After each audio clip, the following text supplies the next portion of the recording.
आज शिवरात्रि है। शिव मंदिर में आप पधारो नहीं, जब शिव मंदिर में पहला नंदिये बैठा है, वहां पर शिव जी का बैल, महादेव जी की सवारी का बैल है, पहला सबसे आगे बैल बैठा है।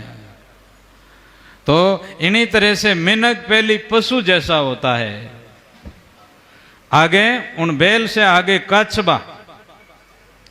अब काचबा कैसा है, काचबा की जुक्ति कैसी है, कच्छप अपने कर लिया मन इंद्री निज ठोड़। काचबा पैरों से चलता है, चार पग है उनके, और उसका मुंह है, और बाकी खोपड़ी बड़ी कड़ी है, और इस तरह से वो काचबा है, पानी में रहने वाला और धरती में रहने वाला जानवर है, इतना सा। तो वो जब कोई खड़बड़ाहट सुनी जाए, उठने कोई दिक्कत आने की ऐसी संभावना होते ही वो अपना पैर और अपना मुंह अंदर, इंद्रियों को अंदर कर लेते, बस चुप।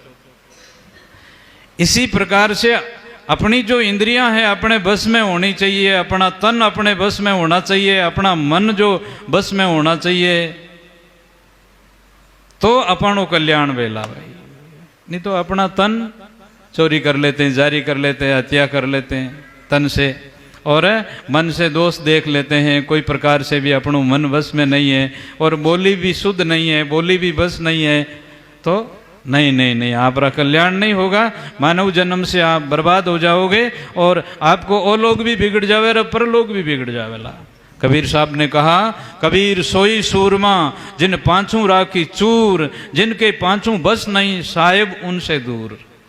जो पांच ज्ञान इंद्री है, आंख, जीभ, नाक, कान, त्वचा, तो ये जो है अपने बस में रहनी चाहिए। कितना देखना, कितना बोलना, कितना सुनना, और कैसे रहना। इस प्रकार से भगवान कृष्ण गीता के अंदर में चौथे अध्याय में अंतिम श्लोक के अंदर में कहते हैं, अर्जुन जिसमें श्रद्धा है, जिसमें संयम है और जिसमें विवेक है, वो उसके जीने का अमृत पिए, ऐसे उसका जीने का लाभ मिलेगा और उसका कल्याण होगा।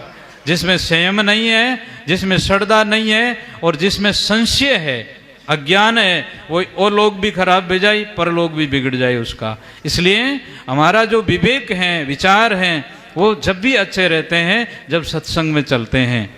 जैसे भगवान शिव जी पार्वती जी को महाराज नारद जी महाराज मिलिया। नारद जी महाराज क्यों, माता जी राम राम, नमस्कार, प्रणाम। हाँ जी नारद जी पधारो। भगवान कहाँ है? समाधि में बैठा है। समाधि खुले जनवानी शिव जी ने पूछो, ए गले रे मायना माला कहनी है। बड़े पुरुष का ये गुण होई, पूछया बिना कहवे नहीं कोई, वो पूछो आप। पार्वती जी ने याद आई, हाँ आ तो कभी पूछा ही नहीं। फिर नारद जी तो रमते रहे और भगवान शिव जी की, महादेव जी की समाधि खुली और पार्वती जी ने प्रणाम किया और कुछ इस तरह से बातचीत होने के बाद में पूछा कि आपके गलारे मायने माला कहनी है, तो तने नारद जी मिलिया दिखे कि हाँ आ तो आपके माथा की है। तो मैं इतनी बार मरी और जन्मी, 100 वर्षा ताई मैं आपने पति मानती रही और आपके साथ में ही पाछो मारो ब्याह होतो रहियो, आप मने अमर करी को नहीं।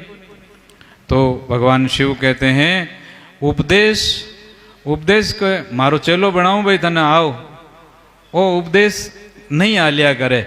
चेलो आयो गुरु बनाने वास्ते, गुरु जी ने कहा भाई 6 महीना एकांत में रहे, ध्यान कर, फिर बाद में मारे कने आनो। फिर 6 महीना वो ध्यान सुमरण करियो और इस प्रकार से बड़ी भावना रही और ज़्यादा भावना रही।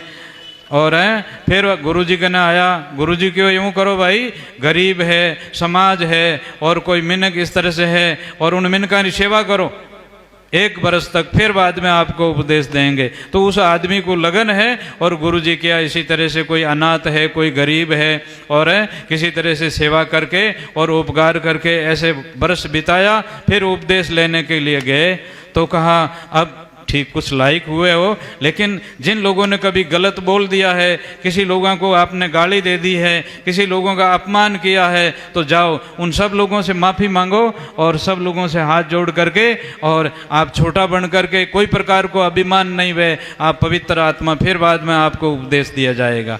तो गुरु जी के कहना सुन सब लोगों का न जाएगा, पगार हाथ लगा करके माफ़ी मांगते हैं।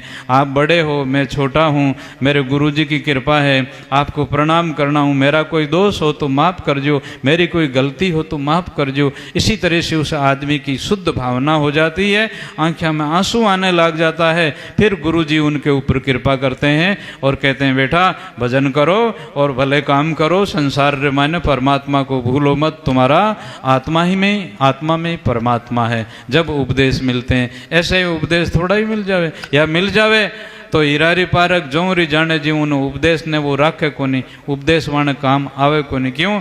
महंगी चीज बाताओं नहीं मिलिया करे, माता साठे मिलिया करे, वो मिल जावे तो ही उन्हें परख नहीं सके, समझ नहीं सके, उपदेश काम आवे को नहीं।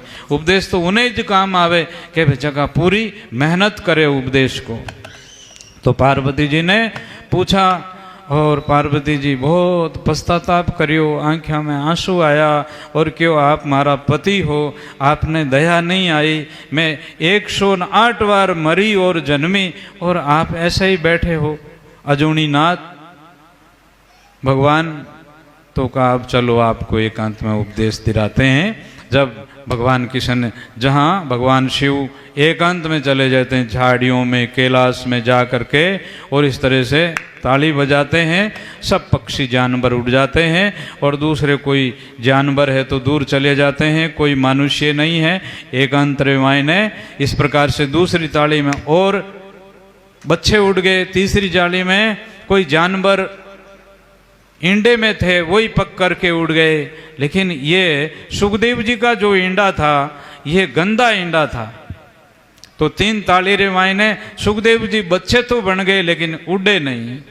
तो भगवान शिव पार्वती जी को अमर कथा सुनाते हैं और उन्होंने अमर उपदेश, आत्मा को अमर बोध करवाते हैं, अनुभव करवाते हैं।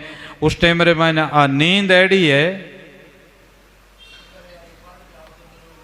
हाँ, इस प्रकार से आ नींद जो एड़ी है कि एड़ी जगह वे ऊंटे में औस करने वा घंटी मात बैठे आ। ये 3 बातें मिनखा रे आडी प्रिया करे, स्वाद बाद और नींद।